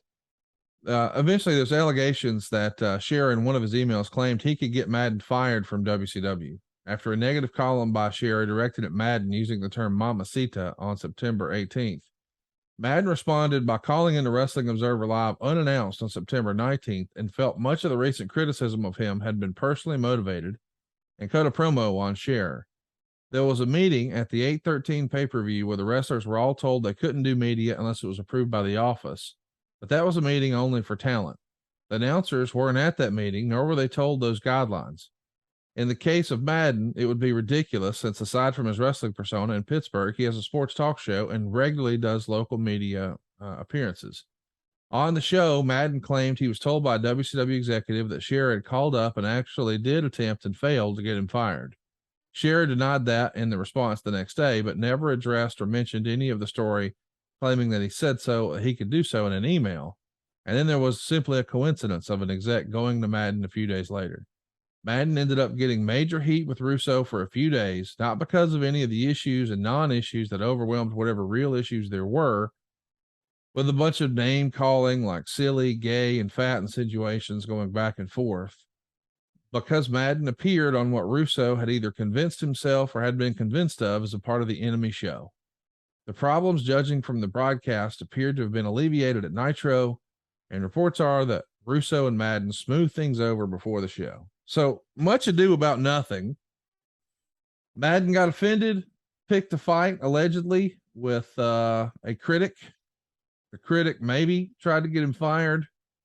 Russo's caught in the middle. This isn't the wrestling talent. These are the announcers, boys and girls. It's crazy, is it not? Like, I mean, it really is. I had forgot all about it. Like, but Dave Scherer, OneWrestling.com, to tie it in, Bob Ryder, who owned the site, was Dave's boss, but Bob worked for WCW at the time. Yes, he did. So it's even kind of stranger. Yeah. Everywhere you turn. Yes. A new wrinkle. Bizarre, my friend. Nothing straight of. The Wack Pack was WCW. All of us included.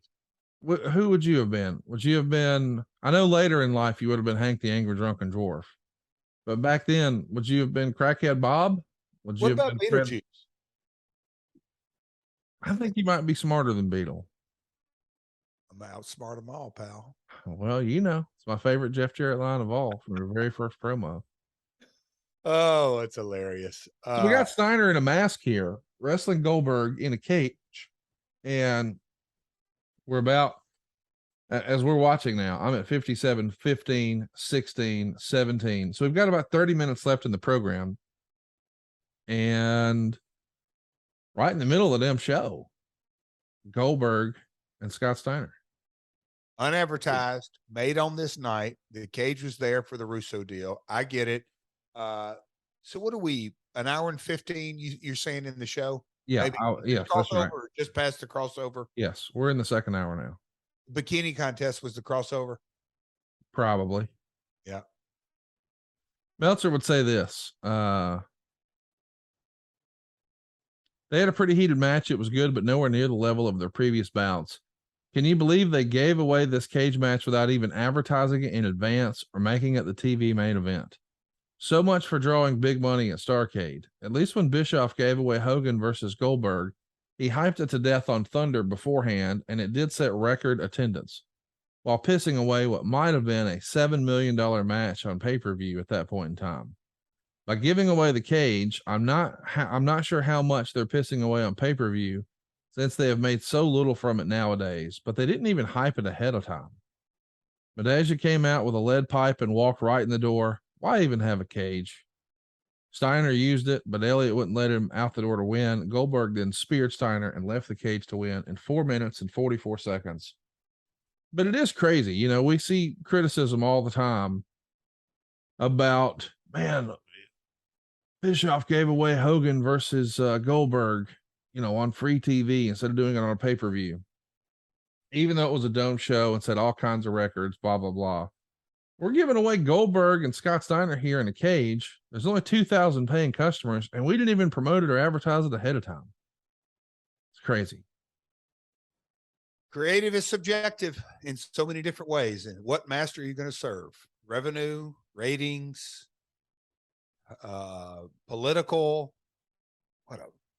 This is a heck of an episode to highlight multiple dysfunctions within the dying days of WCW.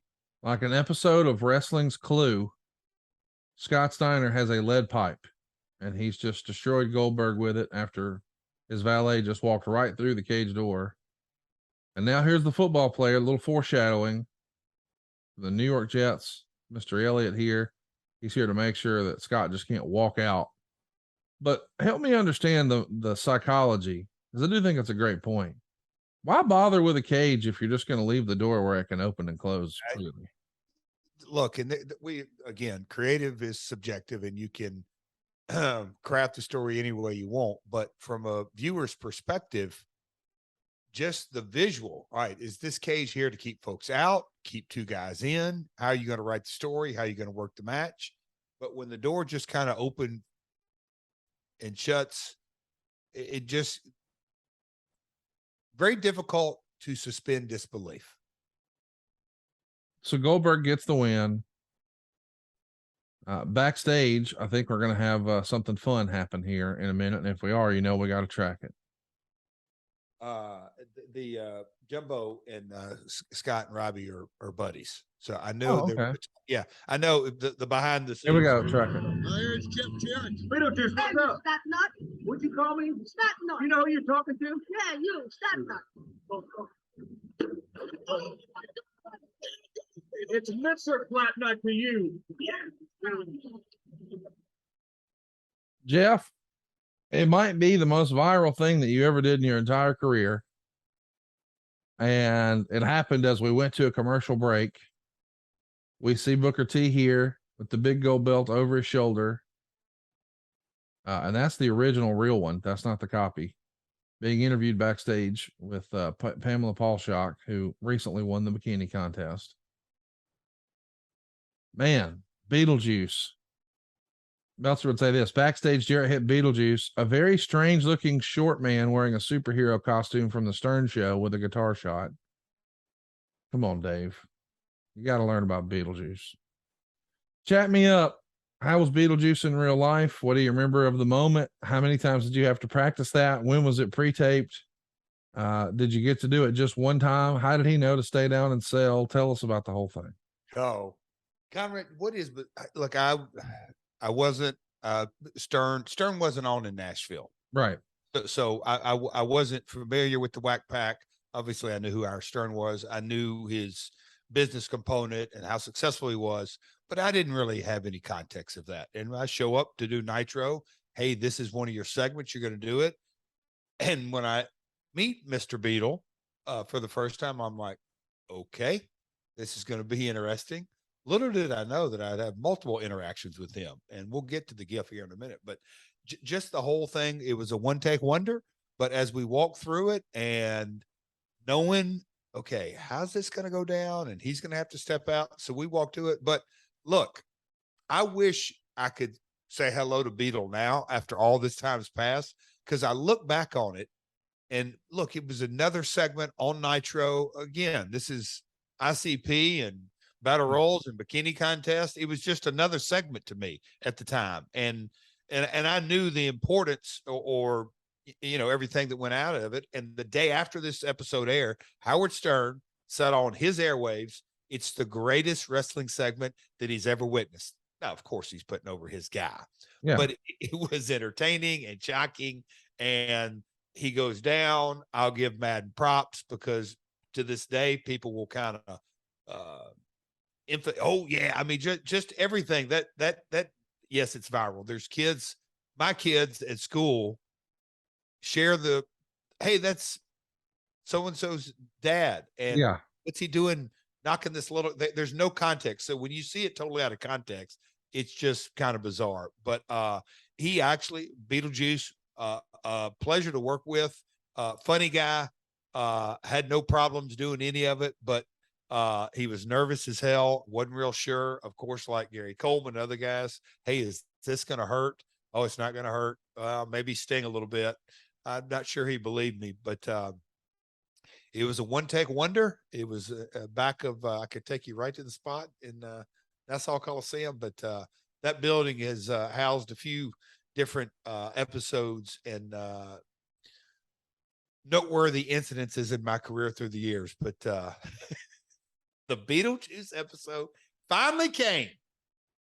It's funny. Millions upon millions upon millions of views. That's got to be your most viral clip, right? Like as far as social media goes, probably not close. People ask about it. Actually, when I did Broken Skull Sessions, the producer was like, all right, let's talk about them, all this. And I just said, hey, no particular order. Gary Coleman, Beetlejuice, Moolah, those are the three that are probably, you know, that caught people so off guard.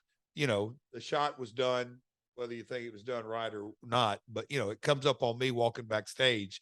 You just don't, you know, we'd already seen the Wack Pack. You don't really think you're going to see Beetlejuice, and he appears on the scene, ends up with a guitar shot. So, hang on, you can't just tease us like that. You said, you know, maybe the shot wasn't done right. What would you have done differently? Oh, no. The shot was, I mean, no, I mean, I said it was done right.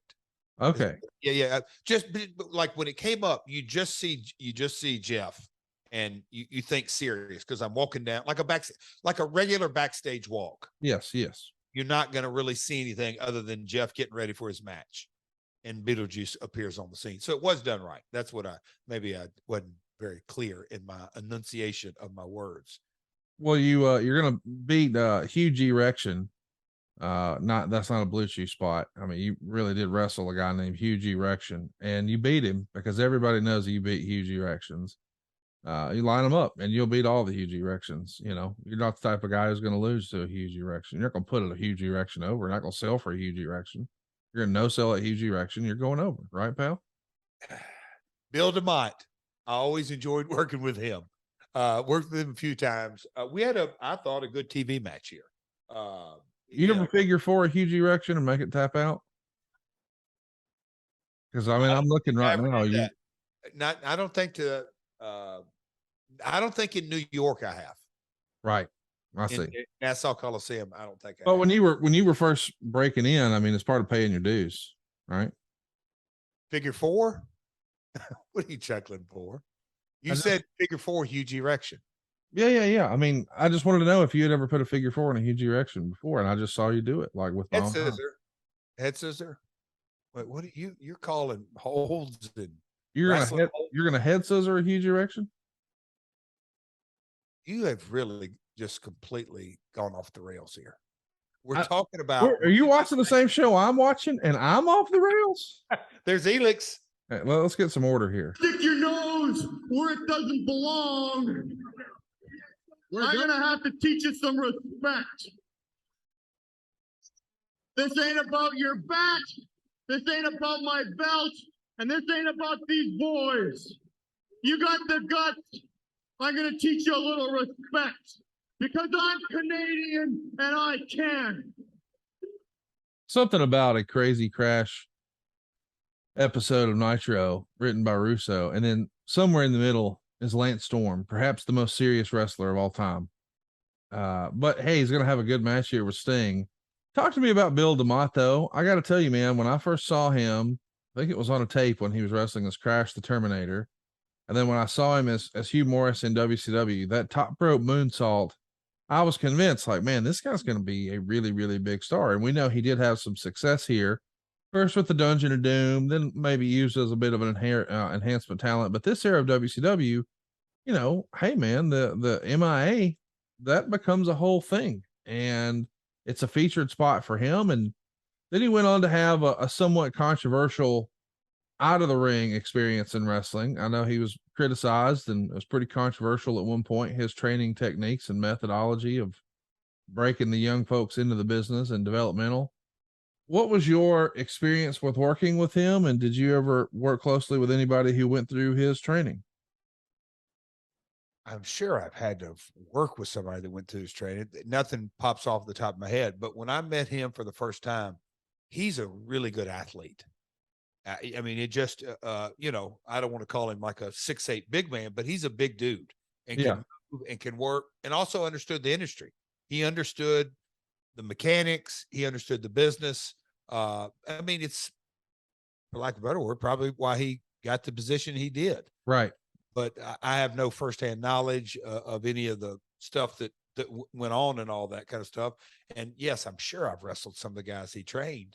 And, you know, now when I see him from time to time on occasion, the unfortunate tragedy that happened in his life, you know, it's just a tragedy. But as far as an in-ring performer, when I watched a little of that match, I do remember fondly we had matches at Universal Studios. I think we had several matches during this run, if you were, during 2000. Talk to me a little bit about, we've never really talked about it before, but as far as training techniques, allegedly, do you have any experience with the jelly donut up the ass stink face, or no? I can tell by the look on your face. So you video, just the audio listeners, I can kind of tell when Conrad's telling the truth. But you're serious. Yeah, I mean, that's apparently a technique that some trainers use where they'll have one of the guys put a jelly donut up their ass and then do a stink face with a jelly donut asshole on someone in the corner. And I mean, I have to admit, I mean, I think the first time I've ever been in a wrestling ring was when we did Money for Mongo a few weeks ago in Chicago. Okay. So I don't know what wrestling training's like, but we didn't do it that day for sure. You came through the territory days. Yep. Jelly donut up the ass, stink face in the corner. Was that like something y'all did on Wednesday before or after Evansville, or what did that look like? I'm scrolling. I wish I could go through the notes. I don't see this in the notes anywhere, but in my best recollection, Conrad, I don't believe Tojo Yamamoto. Right. He didn't put jelly donuts up his ass? Nope. Tojo, you could definitely scratch him off the list. Okay.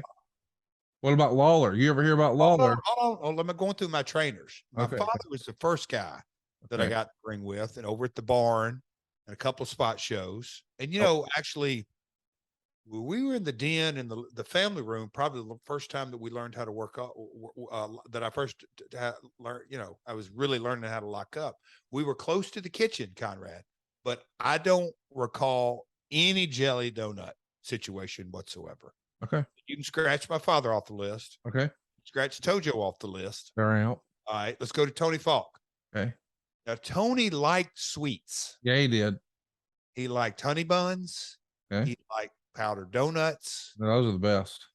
He loved a good Yoo-hoo. Folks may not know what a Yoo-hoo drink is. They're from the South. I mean, I know Dave Silva does. Okay. All right. Zingers, Twinkies. But I can stand here today and honestly tell you, Tony Falk is not a jelly donut guy either. Okay. Those are the three guys that trained me. So as far as my in-ring training. No jelly donuts up the ass in your entire. Nope. Okay. Yeah. Folks, that's why Conrad is literally referred to as the Podfather. So here it is. David Flair has found the address. He's pulled up in his Escalade. He's got his golden crowbar. Let's track it. Ogle Torp? Torp.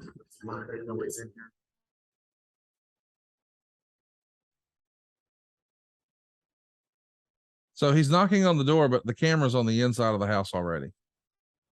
I know he's in here. He's a dead man. Show me where he is. Who are you looking for? Get out of my way. You better come out wherever you are. It's a nice What house. is wrong with you? The Potter's. What are you doing in my house? He's in that house. You shut up. That guy's You waiting need to to open get the out Potter. my- Where is he? Heard about Get that. out my house. Where is he? He's not in here. Where is he? Where is he? Where are you hiding him? Who are you looking for? I'm looking for 977 Oglethorpe. Where is it? It's next door. No, Great. it's the wrong address. What is wrong with you? David Flair's gone postal again. He got the wrong address. The madman over here. You need to drive. This is where you need Smooth to drive him around. Well, anybody could get lost in New York, but why does 977 Oglethorpe sound familiar? Whose house is that? That might be the house from Poltergeist right there. You better open that door. Blew up. He's out of town. Dead man. There's no one home. What? He is out of town. No one's at home. Well, where is he? I don't know, but he's gone. He's been gone for a week. Will you deliver him this message? I'll be sitting here waiting for him because I know he did it. You got that? I'm gonna call the police. You better send him that message. No, man, what is wrong with you? Who You is better him? just send him that message. You got it? I'm telling you. So we don't know who the baby daddy is. We just know that's where he lives. Here's Russo before his big moment. This is real, y'all. Take a listen. Steel cage. And Booker guaranteed us in a way that he may have some help out there of his own tonight. But take a look at yourself.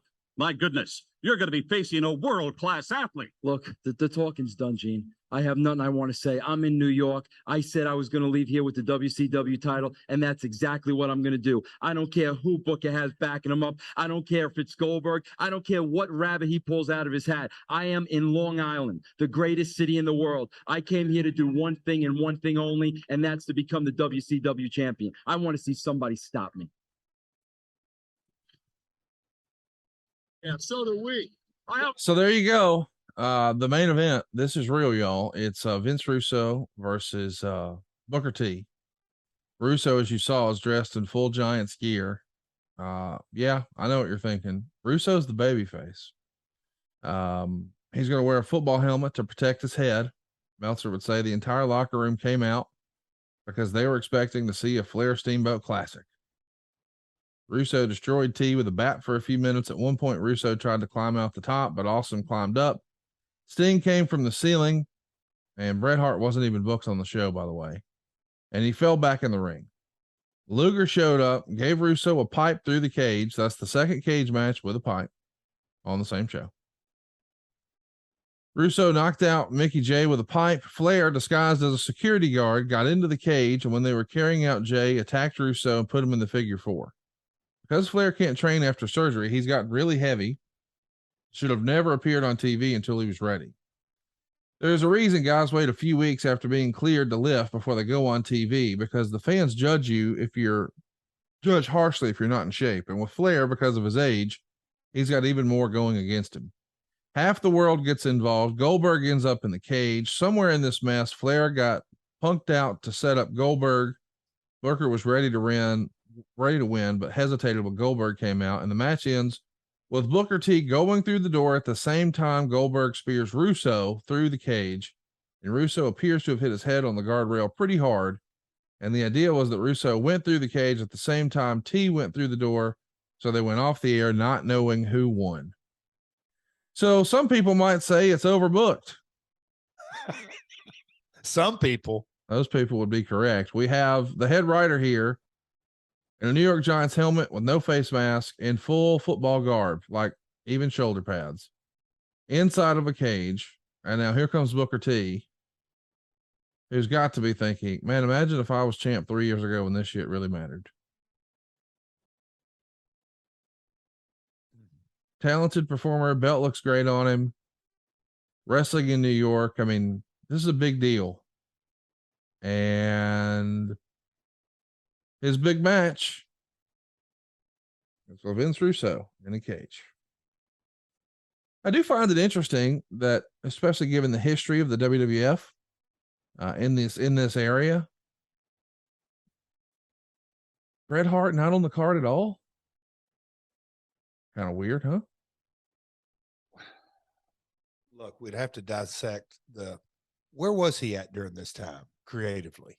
I think this is where he's not yet had his head knocked off. I know that was 99, wasn't it? Yeah, that's what I'm saying. Yeah. His head's knocked off. But my thing is, even if he's just here to wave and shake hands, it's Bret Hart. It's wrestling royalty in New York. But, you know, who needs Bret Hart? We got Vince Russo in the main event. Well, we've got ICP. Yeah. We've got a bikini contest. We've got the Wack Pack. Yeah. Oh my gosh.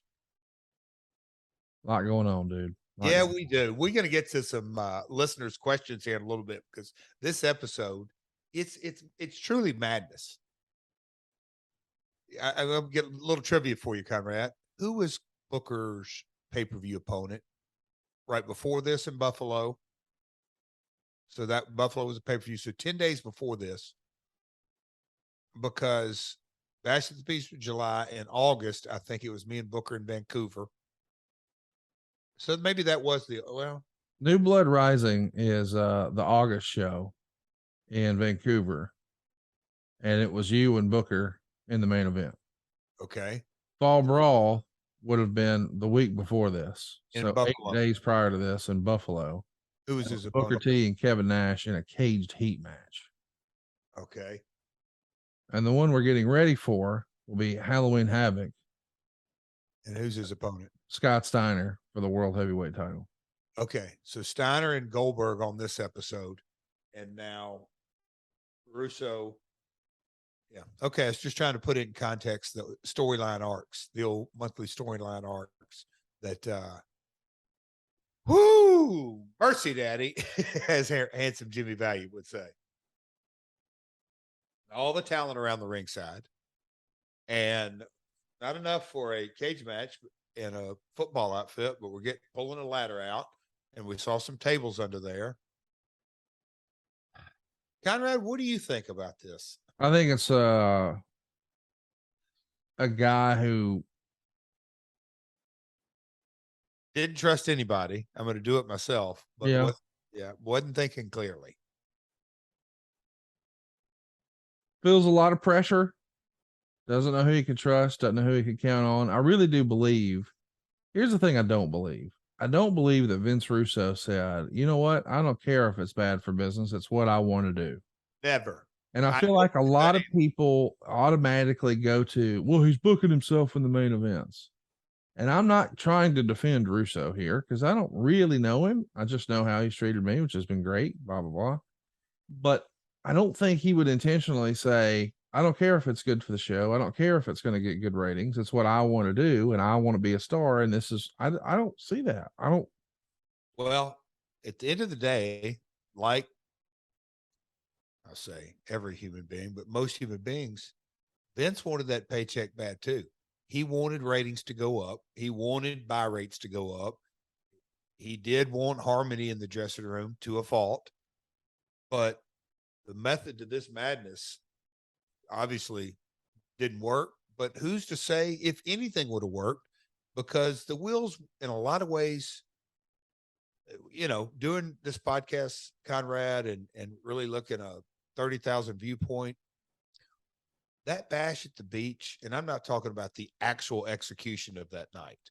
I'm talking about all the legal situations that came out of it and the revenue versus expenses conversation. This is just, and I know there's books written about it, and Eric was much more in depth on the business side of it. But man, the wheels were put in motion. You could go back many, many months. The corporate environment, at the end of the day, I've always said that. The corporate environment, it's doomed to fail because you don't have one person steering the ship. Do you think WWE today is going to go too corporate since they've sort of change some things up? Yeah, I think it's way too early in the ball game. I think there's a sense of freshness and newness, and some folks call it a honeymoon period, or if you will. I think it's way too early in the ball game. But there will come a time, I'd say in the next 12 to 18 months, that it is, I think there will be telltale signs. Is it a corporate run entity, or is it a, for the lack of a better word, one person leading the charge? I think that's the reality of the industry. Few questions we want to hit here. A wrestling historian on Instagram says, how did you feel about Vince Russo making himself WCW champion? So don't answer that with the benefit of hindsight and looking back. I'm saying in the moment at the time, Jeff. Look. So at the moment, okay. So I'll get through Jeff Jarrett in, it's 22 years ago. Yeah. Early 30s. I was still a huge believer of what are we doing next week? Yeah. Who's his opponents?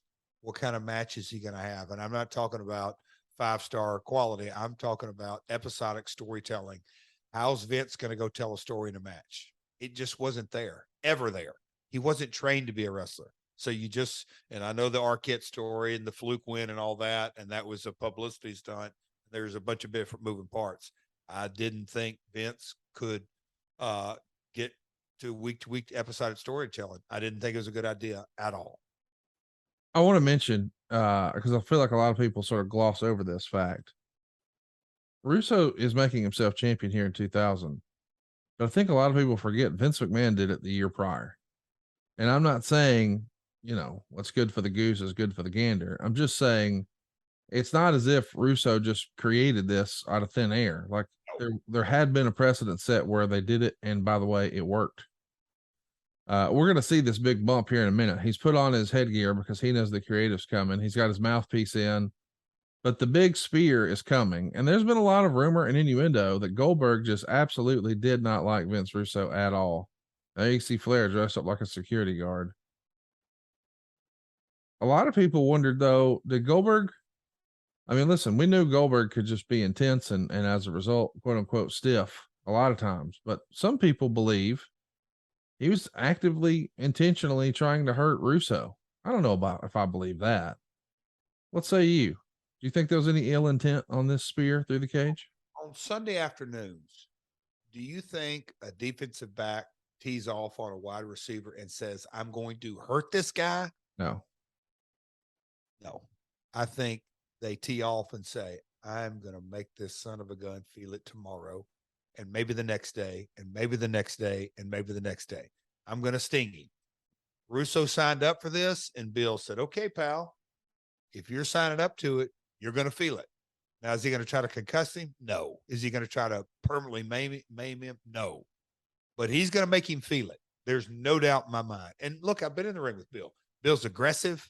He'll take it to you and everything that goes with it. Is he the most polished guy? No. But I don't think Bill says, I'm going to hopefully end this guy's career. No, I don't think that.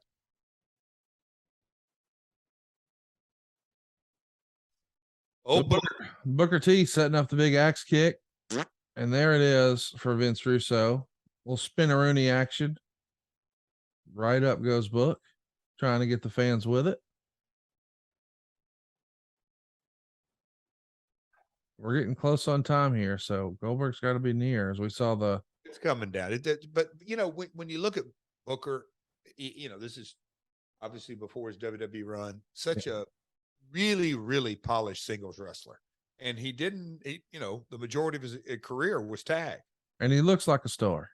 Oh, he is a star. That's what it looks like. He is a star. But, when you think about Book, he was a tag wrestler his whole national run. So not many, I'm saying all this to say, not many folks can transition. Steiner did it as well. Transition from a tag to a single. Guys, you can look at a lot of folks out there that were in famous tag teams when they went on their singles run, died immediately. Not Booker. So here's Goldberg He's going to come in. Let's track it. See what we think here of the execution of this moment.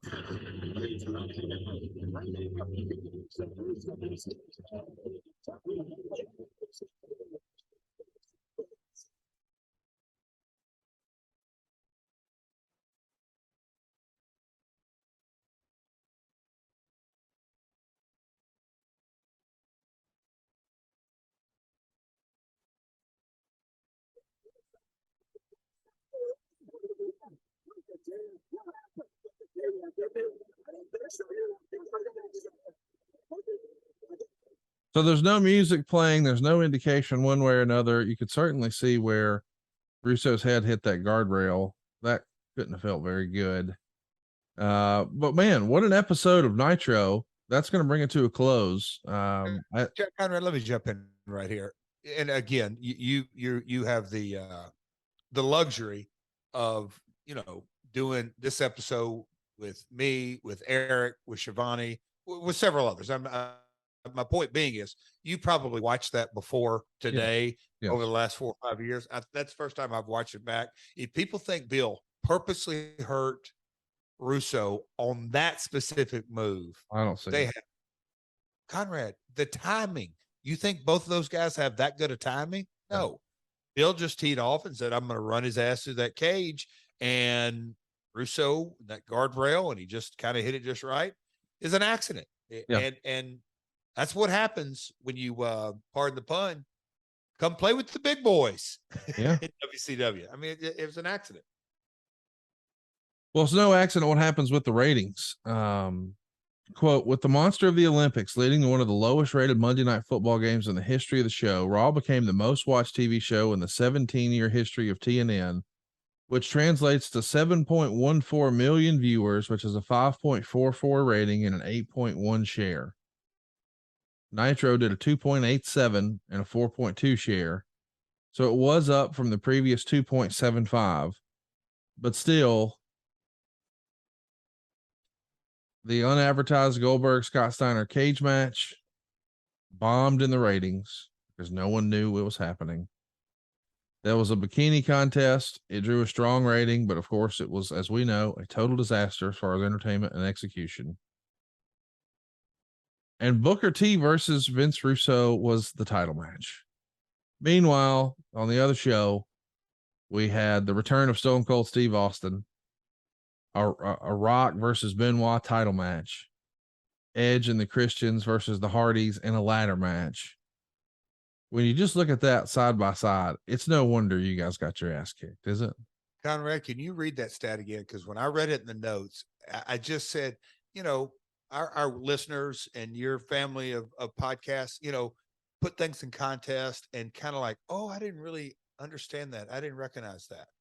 Raw, on its first ever episode on this network, was the highest rated show in its entire network history. Yes.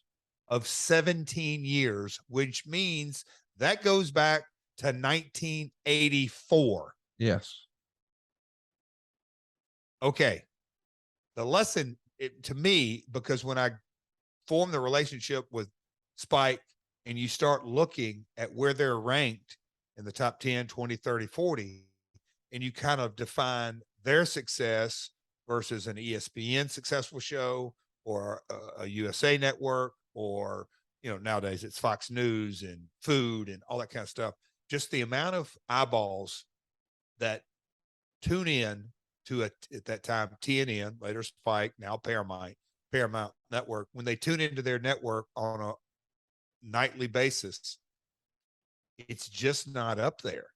Not a lot of folks go there. So night one, the $28 million investment was like, bingo, we're off to the races. So again, shout out Derek, that kind of research and looking at it and it taking it back to it, the 28 million versus 5 million and all that kind of stuff. It just goes into, everybody wants to get dialed into these ratings and yes, they're very important because it creates their ad revenue, but in the entire context of things, as bad as this show was, Conrad, and you just said, man, no wonder you got your ass kicked. I'd be pretty sure at least top 3, 5, I'd say this was the highest rated show on TNT for the entire week. As bad and as silly as it was still the number 1 show on that network. It's what you say. That show was good. Like, we're talking about Raw was the highest rated show in the history.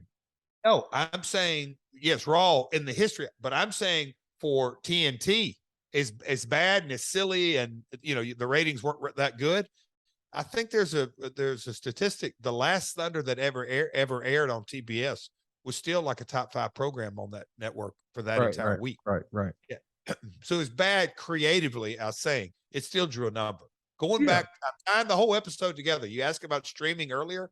Wrestling, the only people that watch us are the masses. Yes. Just gets a number. Always. It gets a number. So there you go, boys and girls. One of the most interesting, profound, shape-shifting, narrative-changing Nitros in history. What a show it was. Could have been the last hope, a lot of folks thought. We know 6 or 7 months later, that's all she wrote, folks. But hey, Jeff's checks were cashing every week, so it wasn't all that bad. Next week, we're going to be talking about AAA. We started this episode a few weeks ago, and now we're going to close it out. Of course, you and I are referring to it as AAA, which is not to be confused with the company that will change your tire on the side of the road in case you break down. I always say AAA wrestling. Yeah. Well, I'm going to go with AAA because I heard folks saying that in Mexico, and I'm excited to talk about this next week because from when we taped our first AAA episode to now we close up that episode, I've actually been to a AAA show now, or a AAA show now. Yep. So I had not done it before. Now I have that context, and of course we're just we're like home stretching it now for their version of WrestleMania coming up. Triple Mania, October 15th, going to be a big show from Mexico City. I hear they're pulling out all the stops, and I don't know why. You know, we sort of celebrate the all outs of the world and the WrestleManias of the world and the SummerSlams and even the Wrestle Kingdoms. I don't think there's been enough attention paid to Triple Mania, but I'm pumped about it as we get closer and closer. It's going to be Pentagon Jr. and Milano number 4 in the main event, Mask versus Mask. I hear they've got some big plans cooking for all their stars, whether it's Rey Fenix or Vikingo, or I can't wait to see it all come together, and I'm sure we'll be talking about it, but we'll talk a little bit more about Lucha Libre and AAA next week right here on the program. Any other final words on this strange and wacky world of WCW in 2000 as we close today's episode? Just a little bit about next week. I can't wait to dive into that because, man, we had a lot of fun on the first part. I can't wait to hear how you name the second part. But Conrad, I lost my hair in a hair match down there. Karen got involved. Dorian's father got his head shaved. Me and Conan, all the travels, all the heat, lots of good times, lots of talent exchange, even into 2017.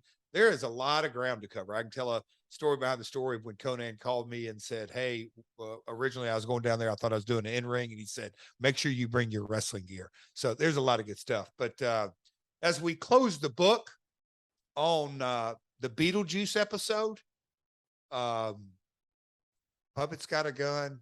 Beetlejuice has a outfit on. I mean, no, these are fun to go back on, but good God almighty, Conrad, you've lived this a few times on different episodes, but me living this episode, I got to get better at my watch alongs, but wow. What you got to do is you got to spend the $5.